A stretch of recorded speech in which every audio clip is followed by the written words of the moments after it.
The 8 traits successful people have in common, or 8 to be great. Here's success analyst Richard St. John with a video overview of Passion, Chapter 1 of his book.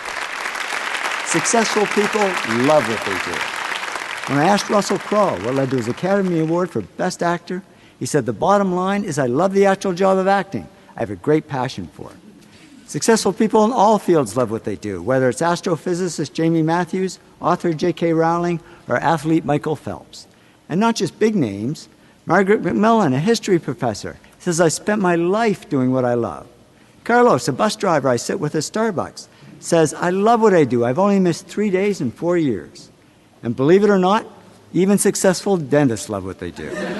Izzy Novak says, "I love dentistry. I can't imagine being anything else." But what about business? Many of you are in business, and we tend to think that business is more about cold numbers than hot passion, more about logic than love. So what surprised me was how often successful business people actually use the words passion or love when they talk about their work. When Jack Welch was CEO of General Electric, he was asked if he liked his job. He said, "No, I don't like this job. I love this job." We can have passion for a profession. Kathleen Lane, chief strategist at WorkCard, says, "I found a profession I love." She also says stress isn't working 15 hours at a job you like. Stress is working 15 minutes at a job you dislike. We can have a passion for people. Nez Hallett III, CEO of Smart Wireless, says, "I used to be in sales, now I'm a CEO. I just love being around people."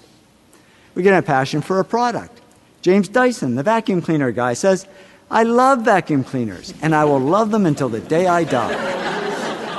Yep. When he dies, they're just going to cremate him and then suck up those ashes with a Dyson vacuum and place it on the shelf. We can have passion for a particular field. Anita Roddick, the great founder of The Body Shop, once said, "I love retailing. I love buying and selling and making connections." She also said, "I don't like systems, financial sheets, or plans." Yes, no matter how much we love what we do, there's always going to be stuff we don't love. The trick is to make sure the stuff you don't love only takes up 20% of your time, and the stuff you do love takes up 80%. If it's the other way around, we're in the wrong job. Passion is sometimes mistaken for ambition. People call Donald Trump ambitious, but he says, "I'm not ambitious. I just love what I do." And if you love what you do a lot of stuff. And then people say, "Oh, you're ambitious." The cool thing about passion is it turns underachievers into superachievers. I have a long list of famous underachievers, like Albert Einstein, who people said would go nowhere when they were young. For instance, who said this? Besides me. I was sitting in my room being a depressed guy, trying to figure out what I was doing with my life. Turns out it was Bill Gates. Bill was such an underachiever, his parents actually sent him to counseling. Yeah, I can just hear the neighbors back then saying, "Geez, that Gates kid, what a loser. He's never going to go anywhere." And he didn't, until he discovered his passion for software. The big problem is finding your passion. Sure, there's a kid that knows they want to be an accountant or an architect or an astronaut from the time they're 10, but I found a much bigger group of successful people who, when they were young and even when they're older, didn't have a clue what their passion was, and it took them a long time to find it, or to fall into it. Don Lepore, Chief Information Officer at Charles Schwab, said to me, "I fell into what I do, and I didn't know I loved it until I fell into it." And I hear that a lot. So how do people find their passion? Well, they just get out there and try a lot of stuff and explore many paths. Robert Munch explored many paths. He said to me, "I studied to be a priest. That turned out to be a disaster. I tried working on a farm. They didn't like me. I worked on a boat. It sank. I tried a lot of things that didn't work, but I kept trying, and then I tried something that did work. And I'd say it worked. As a children's author, he sold over 40 million books." Yes, finding a job we love is like finding a person we love. Sometimes we just got to go on a lot of really bad dates before we find the right one. Now, I read a survey of 18 to 25-year-olds, and 81% said their first or second life goal was to get rich. And I thought, boy, they've got it all wrong, because I've interviewed many millionaires and billionaires, and guess how many of them said their life goal was to get rich? 0. They didn't do it for money, they did it for love. They went for the zing, not the ka-ching, ka-ching. When Bill Gates and Paul Allen started Microsoft, they didn't do it for the money. Bill says Paul and I never thought we'd make much money. We just loved writing software. And with that attitude, he became the richest man in the world. J.K. Rowling didn't write Harry Potter books for the money. She said, I love writing these books. I just wanted to make enough money to continue to write.